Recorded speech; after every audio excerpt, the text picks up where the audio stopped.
Here was solid file cabinets, completely packed full, every single drawer, the big file cabinets of individual pieces of research material, rare transcripts, any of that stuff. All this we still possess. I just have it in safe storage now.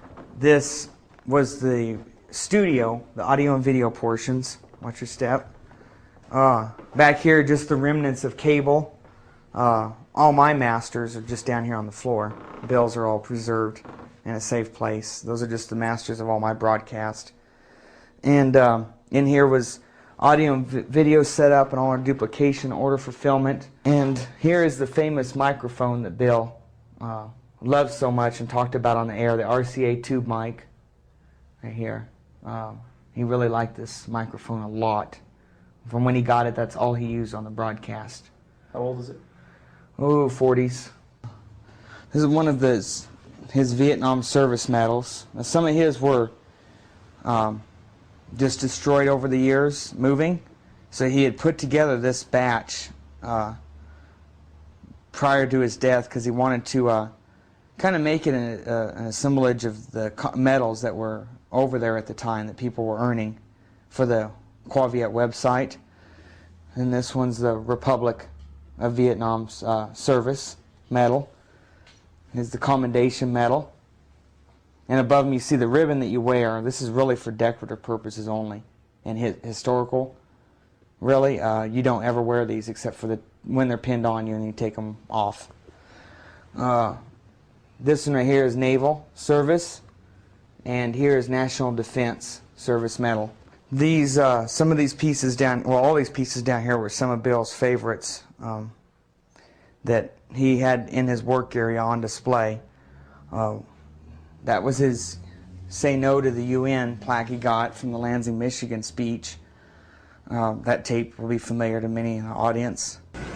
Because when I'm here, I'm just Bill Cooper. I'm talking to you from my heart. When I'm on the radio, I am on a mission. And that mission is to slap people upside the head and wake them up and even make them hate me, if that's what it takes to get them to go examine what I'm telling them to find out that it's right. You see, I don't care how it's done as long as they wake up. And if I have to be the bad guy that they're going to hate for the rest of their life, that's okay with me if I wake them up. And Bill of Rights from a very old print, and they fixed it to that wood placard and gave that to him, some of his friends. The Saint casting out Lucifer. That was by the kitchen. This is one of his all-time favorite records ever. Love is a Gentle Thing. Here's a nice reproduction of the Declaration of Independence for the States of America. And here's a leather embossed plaque that Eva and I had gotten Bill for his birthday back in 1999, 2000, one or the other. It's the prayer at Valley Forge from the famous painting of George Washington praying, asking for guidance. Is this copper engraved plate and raised of JFK, John Fitzgerald Kennedy, the 35th president. This is one of Bill's favorite pieces, hung in the hall entryway of the house.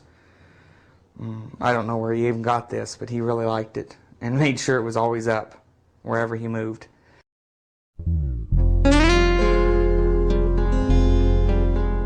The story of how I came upon this site is a unique one. Tasked with having to find a site and not much time, I went to the city of Springerville, and this was one of the few things that worked out smoothly following his death, and at least with all the arrangements. I went down there. The city personnel in Springerville knew my situation and why I was there. They gave me the funeral plot on a handshake and let me pay it off a month later. And they even had the city working crew, the field crew that would have to dig it, come out after hours that day when they could have been home because they weren't getting paid and meet me. It's an old cemetery, basically a very crude mapping system because of the age of the graves. I met Tom, the city crew member, right down there at the entryway, and I parked. He was behind me. And I got out of the vehicle, said, hey, let's take a look. And he goes, well, let's just start walking around and see what you think. And I saw this elm tree here and was drawn here almost like magnetically. It was really strange. And the hair on my neck almost stood up the whole time. And I walked with a purpose straight to that tree and then looked over here and walked straight to here.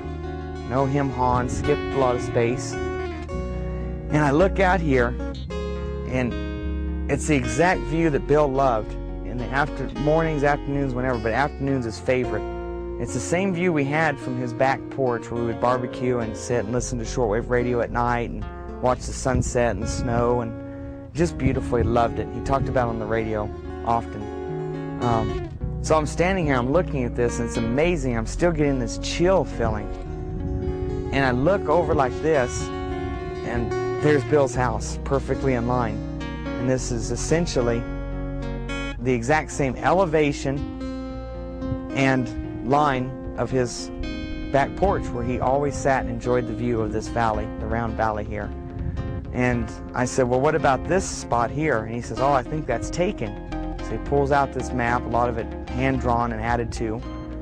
And lo and behold, he goes, well, I'll be dang, there's 2 spots open here. I thought they were full. And I said, I want this one no matter what.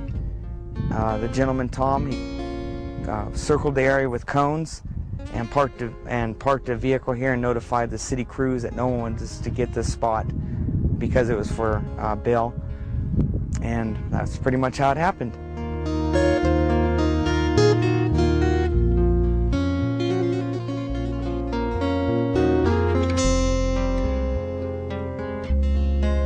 Track of it. It's North Carolina. Okay, so there's at least Okay, North Carolina being put down now. writing down what's the These are from Michigan.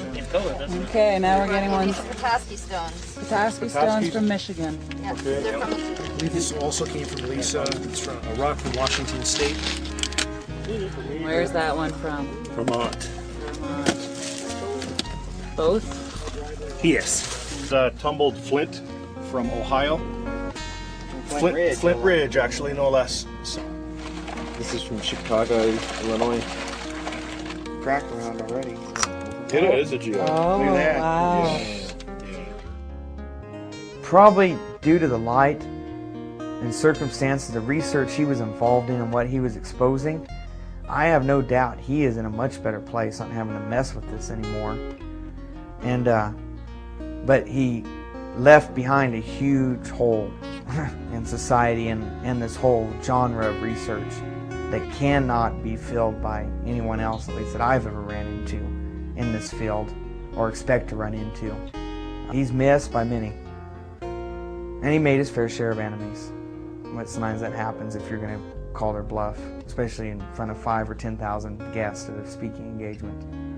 Ideally, we hope the Hour of the Time will continue forever, or at least as long as Doyle and I are around, which is going to be a good long time.